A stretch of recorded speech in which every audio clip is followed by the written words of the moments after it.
Welcome to the What Really Happened radio show. Putting America first, second, and third.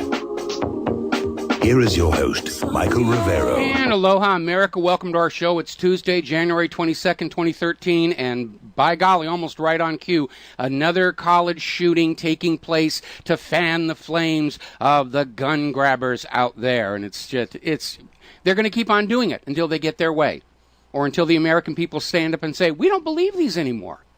We just do not believe these. This is all staged by the government to trick us out of our Second Amendment.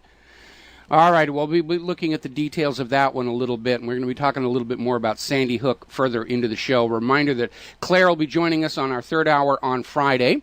Phone lines are open, 800-313-9443, 800-313-9443. The lovely Miss Crystal is sitting in our control room, twiddling the dials, keeping us out of troubles and ready to answer your calls when you call on. And I was going to open the show talking about the inauguration oathon, because this morning the corporate media was all about going to the church and what did Michelle wear, and then all of a sudden we've got this breaking story: shooter on campus, Texas college, students asked to shelter in place. They're showing an aerial shot of somebody on a gurney being loaded into an ambulance.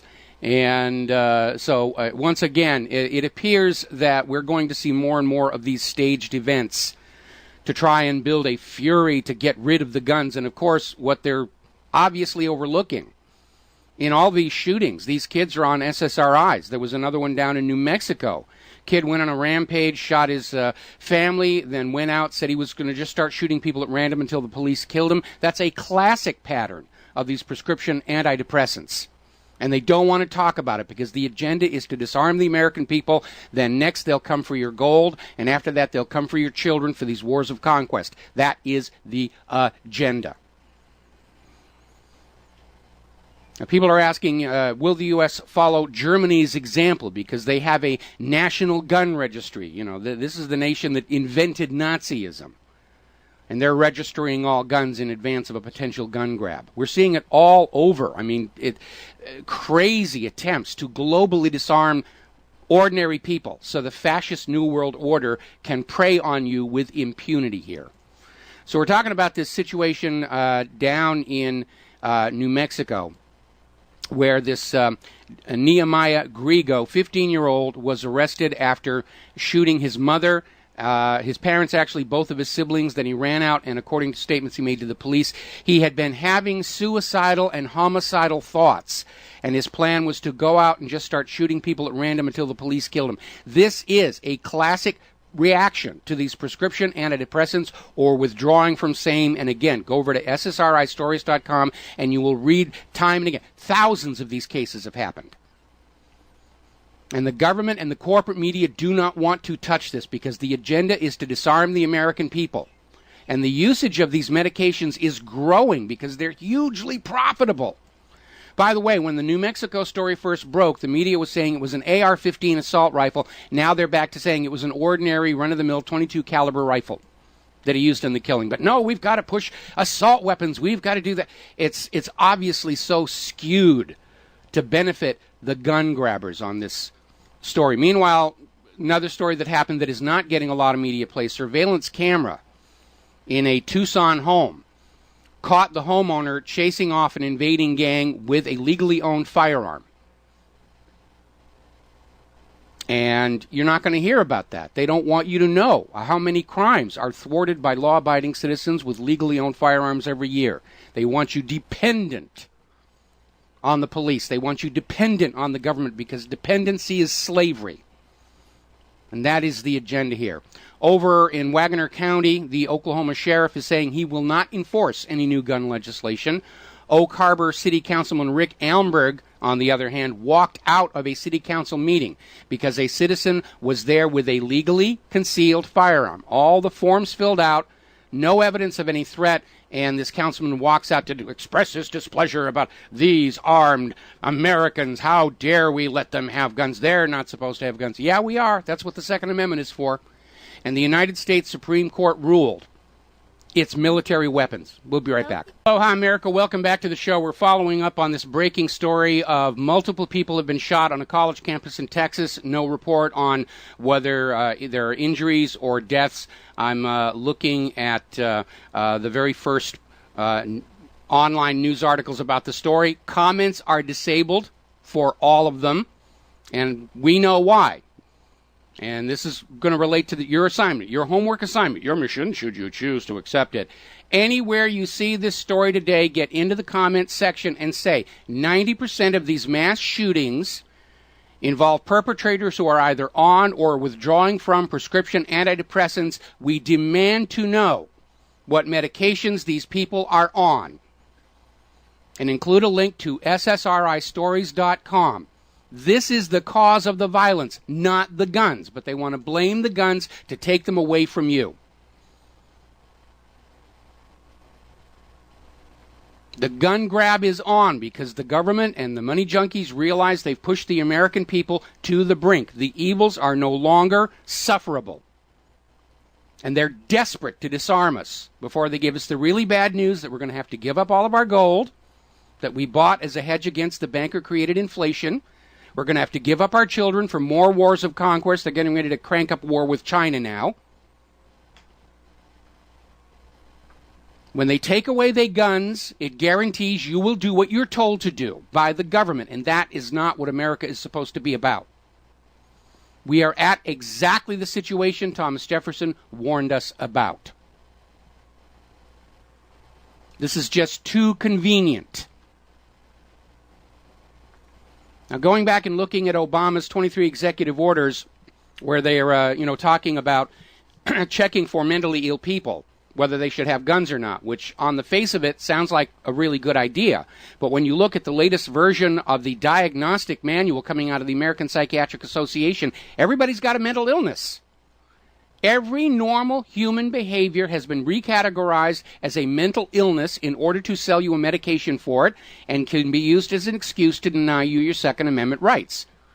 And they will not look at the fact that all of these mass shootings, 90% of them, possibly more, involve perpetrators who were on these medications. The one down in New Mexico is a classic example.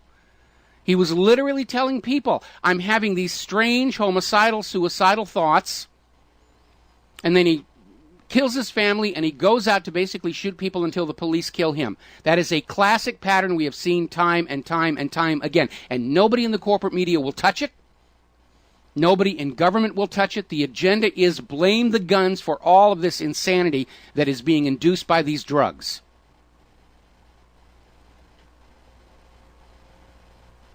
The gun grabbers are wasting no time. On the second day of the 60-day legislative session in Santa Fe, New Mexico, Representative Miguel Garcia introduced House Bill 77, imposing more sweeping restrictions on firearm sales. They don't want you to be able to say no. They're taking away your right to say no. Free people can say no. Slaves cannot say no. There is no freedom without the freedom to say no. Now, according to one report down there in Texas, they've already got a suspect in custody, and yet the corporate media is saying the SWAT team is going in. They're going to go in and clean this up. They're pounding this for all it's worth. And they will report on every little tiny aspect of this case except one, is the shooter on prescription medications. Glendale is looking at an ordinance to ban all gun shows within city limits. The push is on. This is the full court press to take away your right to resist tyranny. They've run into a brick wall. They're raising on a busted flush here. Gun sales are right through the roof. People are saying we will not comply with an unconstitutional law. Even Bill Clinton said, be very careful that you don't underestimate the resistance in the American population to these attacks on the Second Amendment and the First Amendment here. There's talk about how the House of Representatives should stand up to Obama on the gun grab here. Now let's get back to these medications. Interesting story out of NBC. ADHD in kids jumps 24% in a decade. It's a runaway crisis. All of our kids have ADHD. The rates have jumped 90%, along with the profits from ADHD medications. It's a big money-making venture, and they're turning our kids into brain-fried zombies, ready to pull the trigger on others or themselves, and it doesn't matter because it's making money. And here's the real kicker. We put up this story from the Trenches World Report. Schools are financially rewarded for every student diagnosed as ADD or ADHD. They're getting added funding. Oh, we've got so many ADHD students. Well, here's some additional cash. They're financially incentivizing the diagnosis of kids with ADHD. They get put on these medications. They commit these acts of violence. Oh, my goodness, it's the fault of the guns. If you go over to ssristories.com, you will find out that these people who are on these antidepressants or withdrawing from the antidepressants don't always use guns. They've used baseball bats. They've used hammers. They've used cars. They've used knives. It's not the guns, it's the medication. This is the biggest scandal in modern medical history. And nobody wants to talk about it in the corporate media because they're enslaved to those huge advertising contracts, and nobody in government wants to talk about it because the agenda is to grab the guns. Congress knows there's a problem. They held hearings. They won't do anything about it. All right, we're going to take a phone call. Barbara in Illinois. Aloha, Barbara. Welcome to the show. What's on your mind? Well, I'm an old tough cookie. Good. I'm a victim of the MK Ultra experiment since 1964. Mm-hmm. So is Timothy Leary. That's where all that the LSD craze in the 60s began when it was being tested on college volunteers during MK Ultra. And then and everybody said, hey, this stuff is fun. I want to get some more of it. And so this whole scourge of acid heads was actually inadvertently triggered by the MK Ultra program. How do we get a message to the president? The president already knows. He doesn't care. He does not he's care. Reinstated. Well, he has to do something. And so does our elected officials, or else they are to be released without compensation of any kind. Well, I'm in agreement with on that last part, but Congress knows there's a problem with the SSRIs. The president knows there's problems with the SSRIs. They don't care. They're merely using these prescription pharmaceutical triggered acts of violence to push the anti-gun agenda. They are scared. They are desperate. They're looking basically at one of two outcomes. Either they just let the government and the Federal Reserve collapse, which they don't want to do because then the party's over, or they have to disarm the American people so they can keep on looting America to prop up Wall Street, sending our kids out to these wars of conquest. And they don't care what the reality is. Politics isn't concerned with science and fact. It's concerned with public perception. Politics is perception. They're managing perception. They really don't care. The real cause is SSRIs. They already know it's a problem. It's the classic pattern of politics. How can I use this to further my agenda? Not how can I solve the problem. Not how can I make our population healthy. How can I use this medically induced crisis to push my agenda for gun control? That is the way politicians think. These are not scientists. They're not engineers. Most of the people in Washington, D.C. are lawyers or very rich business owners. There are very few scientists and engineers in Congress. Ron Paul was a doctor. Of course, he's retired. It's not a representative body anymore.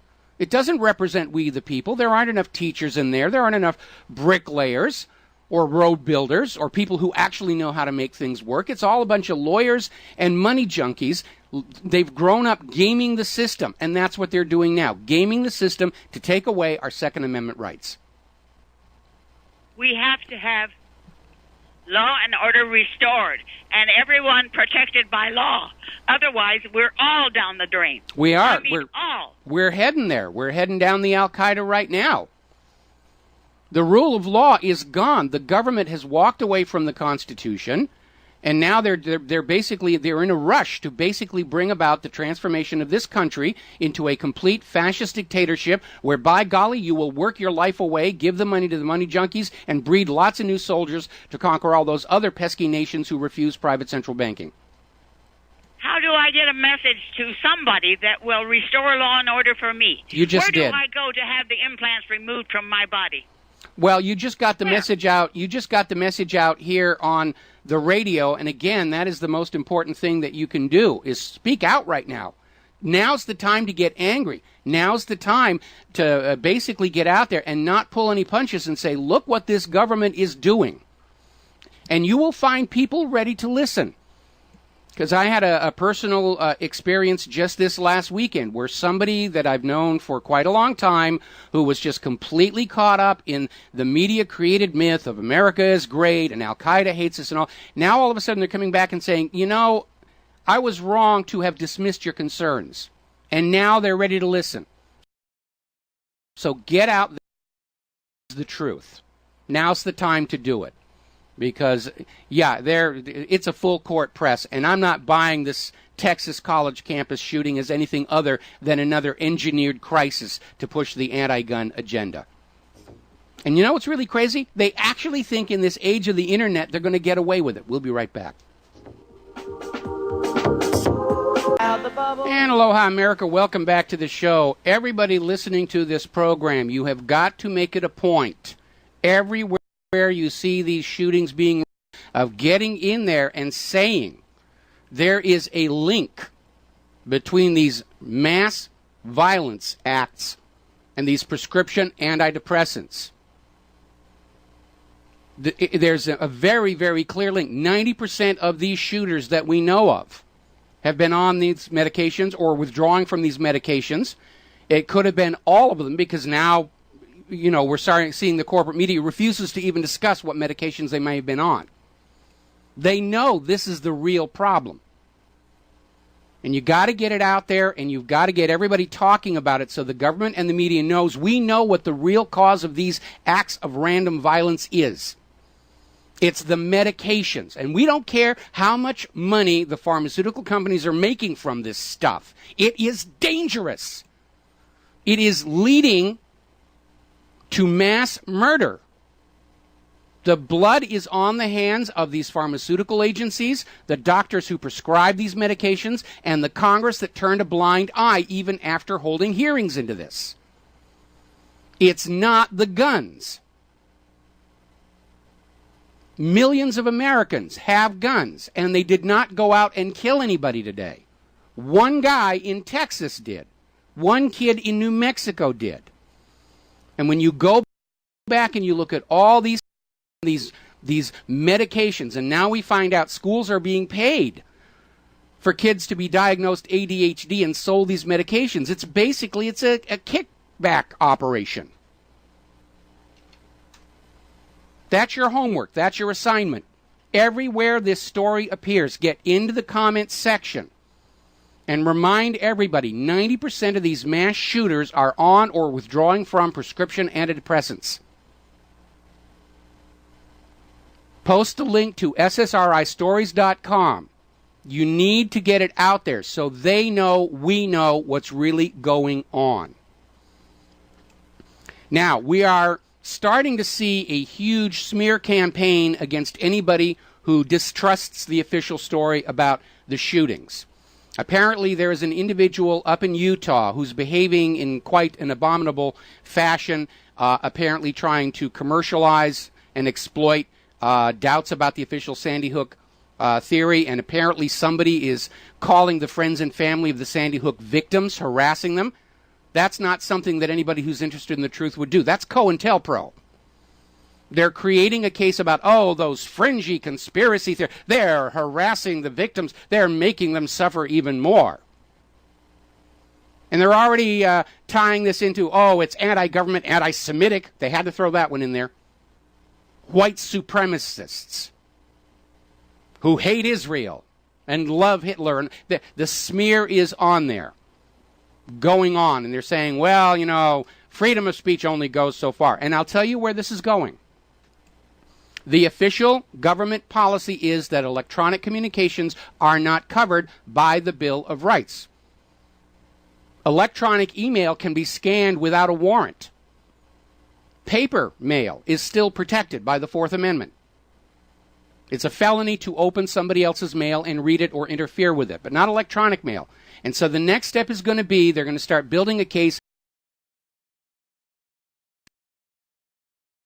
covered by the First Amendment right to freedom of speech. That's going to be the next thing they're going to try, to silence the alternative media, to silence opposing points of view, to silence anybody who would stand up and say, look, the government is lying to the people yet again to bring about the end of the constitutional republic. This is classic COINTELPRO. Over in Great Britain, just to let you know how far this disarming the people is getting, they were talking a couple of weeks ago about putting limits on kitchen knives. Can't have long, pointy kitchen knives. They could be used for mayhem. Just little, short, blunt, rounded pigfoot blades. If you go into a store in Great Britain right now to buy flatware for your table, knives, forks, spoons, dinnerware, there are signs saying they will not sell them to anybody under 18 years of age. Use a butter knife, go to jail. And the British police are scanning social media sites for pictures of young people holding weapons in what is called an out-of-context situation. Holding a hatchet, but there's no firewood being chopped. Holding a meat cleaver, and they're not in the kitchen. And they're going out and arresting these kids. That is the degree of draconian arms control of the population that they're trying to get, so that they can send our kids out to war, take our gold, take anything that could be used for the war effort. You don't need quite so many kitchen pots. We need to take those and melt them down to make bullets with, or shell casings with. Like the metal drives of World War II. Those were voluntary. Now it's going to be mandatory. All right, we're going to grab a phone call. Liz in the Ozarks. Aloha, Liz. Welcome to the show. What's on your mind? Hi. Have you seen the movie Liberty Stands Still by with Wesley named Joe, whose daughter got killed in a school shooting? And he takes 223 and holds the lady hostage through a hot dog wagon, which has a bomb in it. And his demands is that she makes a controversial issue on the gun law of the Second Amendment. Okay, well, we'll have to look that one down. Got to take a break for commercials. We'll be right back. Aloha, America. Welcome back to the show. And it's pretty obvious that this story about the college shooting is going to be the story for at least the rest of the day, probably the rest of the week. The current report is there are 2 suspects, one in custody, one still being sought. The school is on lockdown. They're telling the students shelter in place. They're not allowing anybody to leave the campus. That strikes me as kind of weird. So they're basically isolating the campus, which means they're looking at ways they can maximize the story. Now, I don't get into a lot of this nonsense about Sandy Hook. A lot of the stuff that was put out there, like about the Israeli death squad and stuff, was there so the media could say, don't pay no attention to those people who doubt the official story. But there is definitely something funny about that long rifle, the .223. Would have been impossible to get in there. So I think what happened in that case is they found the assault rifle in the car and they took it inside the school so the media could say, ban assault rifles, ban assault rifles. What we need to ban are these prescription antidepressants. If you look at the incident of mass shootings, there's always been mass shootings. That's unfortunately a fact of life.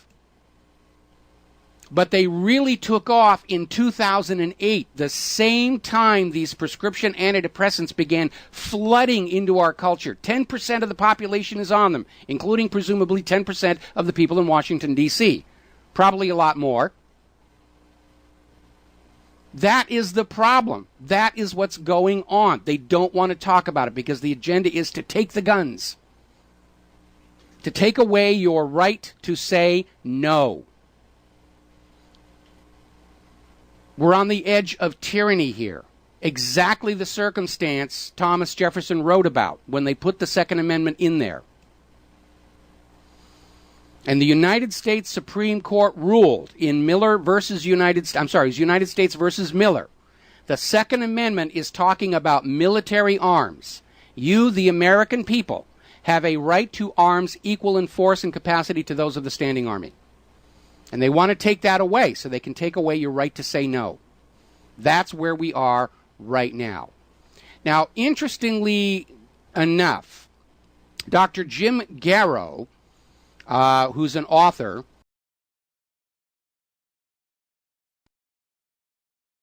informed by a former senior military leader that Obama's new litmus test on who will stay and who will go in the military leadership is whether they are willing to fire on U.S. citizens or not. Those who are unwilling to fire on U.S. citizens are being asked to leave. They're being retired. Meanwhile, over in the House, they have once again proposed an amendment to the Constitution of the United States to repeal the 22nd Amendment, which is what limits presidents to only 2 terms.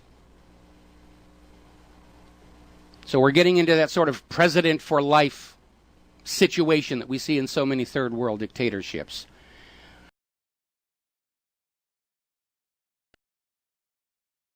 To pull the plug on it, so that the U.S. Senate will simply become available to sail to the highest bidder. The filibuster was first introduced as a way for a small minority, if they knew the majority was in the wrong, to stall passage of a bill. If the majority of the Senate were wrong, or if the majority of the Senate had simply sold out, that there was a way to block it. Now they're trying to take that away. Now the reality is, for all this nasty talk from the corporate media about, oh, those gosh darn fringe, conspiracy, wacko, anti-government, Holocaust denying, 9/11 denial, white supremacist. The fact is that if you are a conspiracy theorist or a conspiracy student, you're in the majority. Because if you look at the audience numbers of the corporate media and the corporate newspapers and you compare them with the number of online searches asking questions about the official story of Sandy Hook, it's overwhelming that people are now doubting the official story about everything. Of course, after that whopper they told us about Saddam's weapons of mass destruction, the prudent common sense approach is to always doubt everything the government and the corporate media is saying.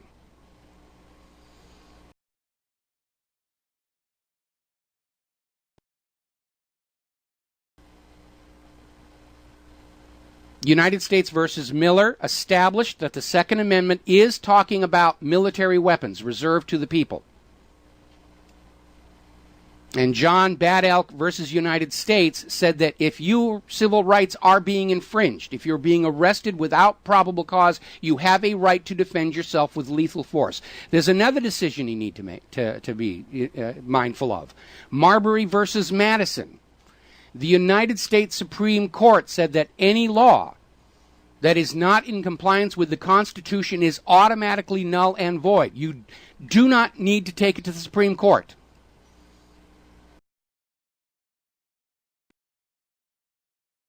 It is contrary to the Constitution. It is automatically void. You don't have to obey it. And if somebody tries to enforce that unconstitutional law, then John Bad Elk versus United States comes to play. This country was originally set up to be biased for the people and the states.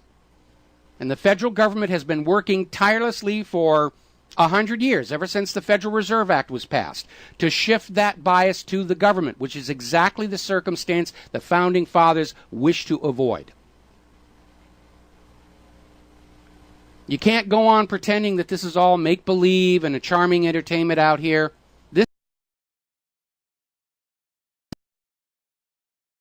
Into the Fourth Reich right before your very eyes. And we all have some very hard decisions to make about what we're going to do. Because the effects of this transformation will not be confined within our borders.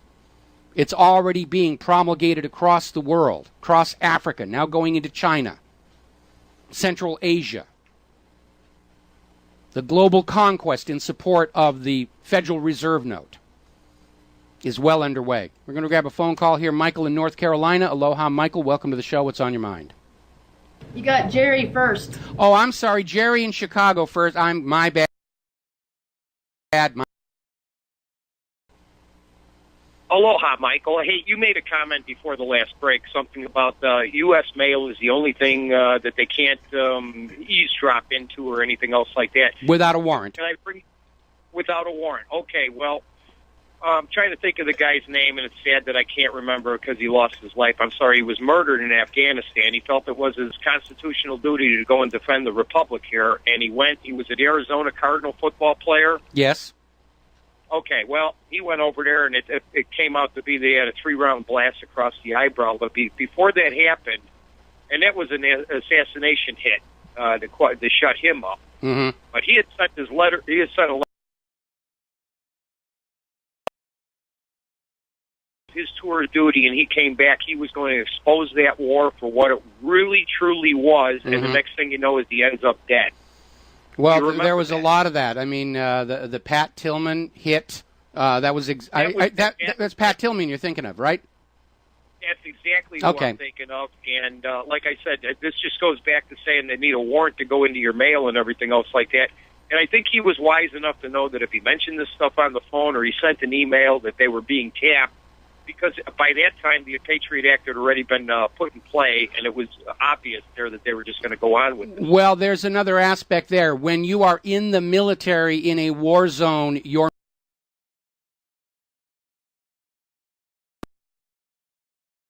in the civilian United States of America, paper mail is still considered protected by the Fourth Amendment, but electronic mail is not. And my concern is they're going to try and start building a case that online communications, blogs, alternative media aren't really protected by the First Amendment and therefore can be subject to censorship. I think that's their next big push. I think that's the next big push. One more thing you just mentioned a few minutes ago is that if you feel that you're being arrested without due process and everything else like that, you don't have the right to go along with it, and you can defend yourself. I think that's what the NDAA just basically took away, because they can arrest you. Well, they can take you into detention without an arrest or anything else. We've lost our Bill of Rights all the way down to 2, and they're starting to really work on those if you've been paying attention in the last couple of weeks. Yeah, very much so. Very much so. But I would argue that the NDAA is itself unconstitutional, and therefore that other Supreme Court decision, comes into effect on that one. If you want a constitutional republic, you're going to have to stand up for it. Nobody in government wants to go back to the constitutional republic created by the Founding Fathers. Nobody inside the government or the corporate media wants to go back to the system of economics this nation was started with. They're all getting a piece of the action of this giant fascist economic state that is looting the American people, stealing our wealth and your children to unpayable debt to support a financial and political elite who will do anything to cling to power, including staging school shootings. And I'm not saying that that's what happened today, but obviously we have good reason to not accept the story at face value. Now, the story that we're getting right now is this was not a mass shooting, it was a shooting between two people, is what they're saying now. And they've got one of them and they're trying to find the other one. But again, I want to know what prescription medications these two kids were on. It is so important to force that into the public eye, because guns and gun owners are a tyrannical agenda.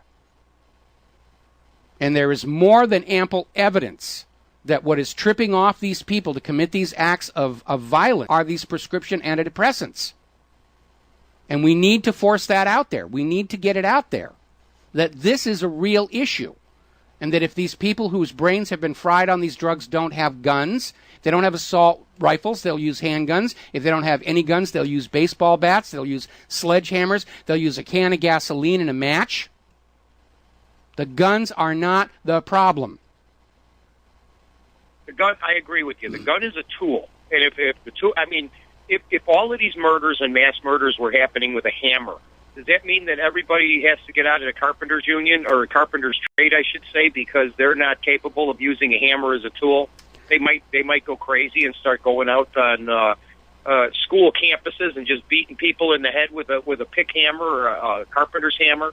Well, they're already doing that over in Great Britain. You know, they're saying you're only supposed to have kitchen utensils in the kitchen. You're only supposed to have hatchets and axes if you're actually, you know, involved in chopping firewood. They're basically saying the context of where you are determines the legality of what you're carrying. I mean, at this point, it's sounding like a Swiss Army knife is going to be banned over there in Great Britain. And it is. It's completely out of control. They want the rich.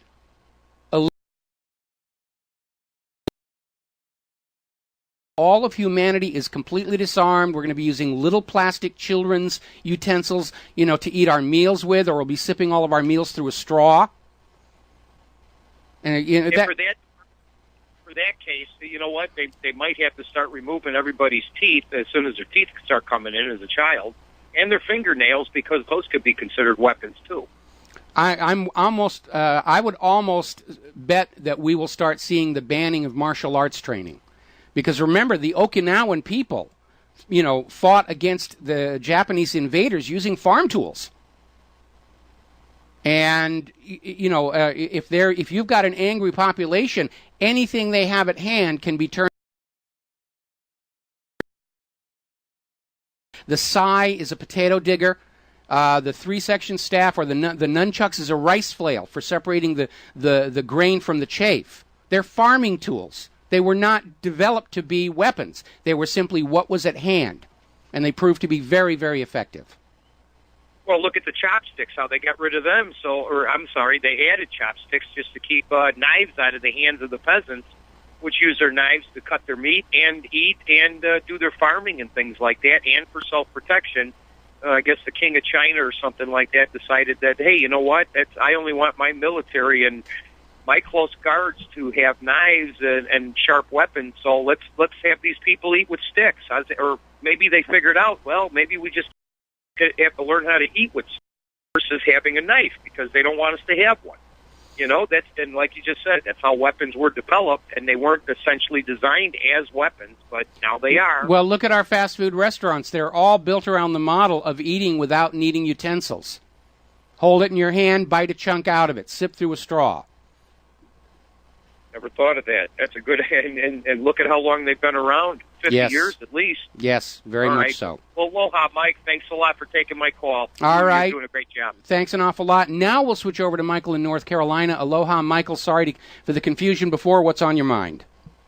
Hey, that's all right, Mike. How you doing? Doing fine.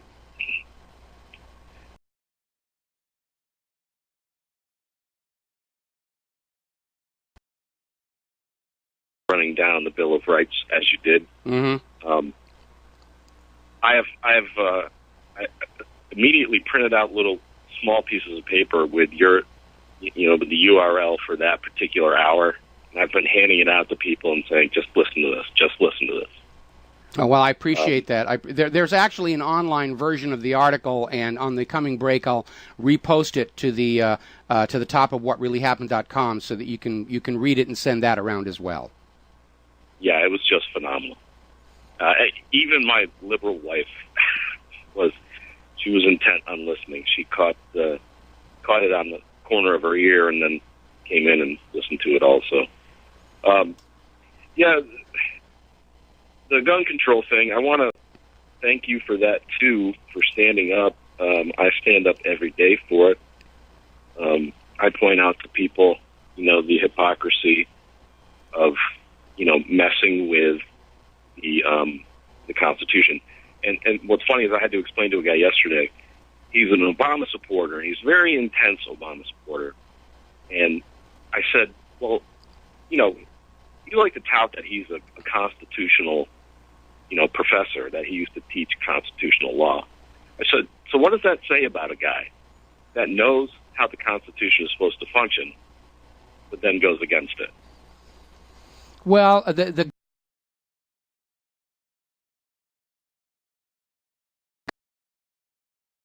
constitutional republic, but even going back to Bush, the disdain for the Constitution is clear. And only a couple of weeks ago, we had an op-ed piece in the New York Times, followed up by commentary in MSNBC, where they're saying it's time to get rid of the Constitution. The government can't function with all those rules on them.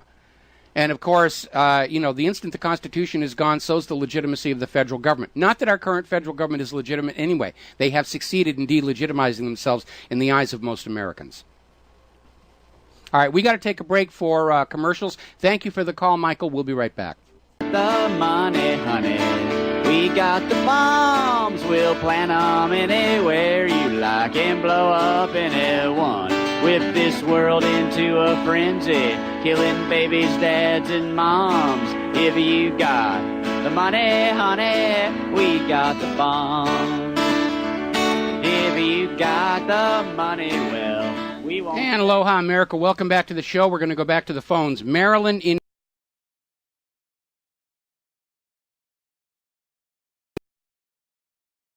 Without the attorneys that have been trained in these schools, and the knife issue and all these issues, those attorneys need the work, you know. Well, actually, I think it would be better for our country and indeed the world if a lot of these attorneys decided to quit practicing law and went out and did something useful for a living, like filling in the holes in the roads, rebuilding the bridges and the rest of that. I understand. Okay. Gay marriage, all those issues, more attorneys, more marriages, more people having to prove that they need a knife or a hatchet in their work.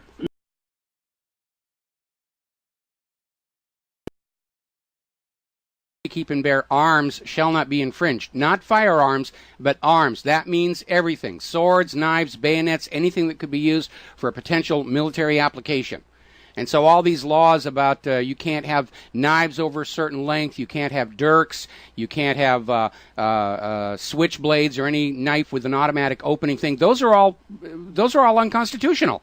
But nobody has decided to stand up and do a fight about it simply because a lot of people are carrying those very weapons and it's simply not really enforceable. I understand. Thank you. All right, you've got it. Now then, basically, there's the media still going on. Oh, those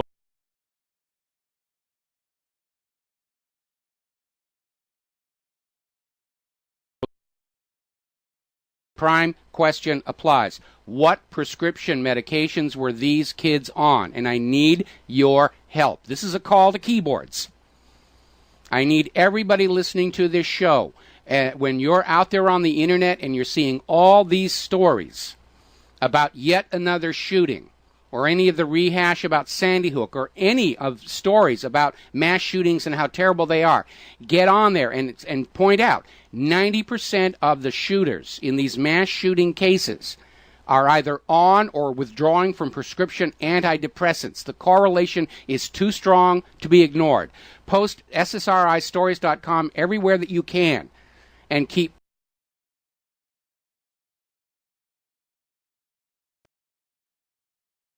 know what's really going on here. It's not the guns. It's these dangerous, dangerous medications. It is a huge scandal. And just because it makes money is no reason to go along allowing these dangerous medications to be prescribed to our children. And the fact that they're literally paying schools for every kid that's diagnosed with ADHD and then put on these prescription medications only tells you it's all driven by the money and the money junkies.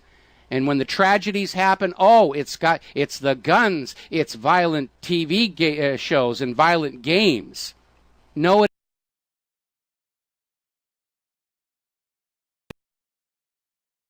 these prescription antidepressants are more dangerous than street drugs. We'll be right back after station identification.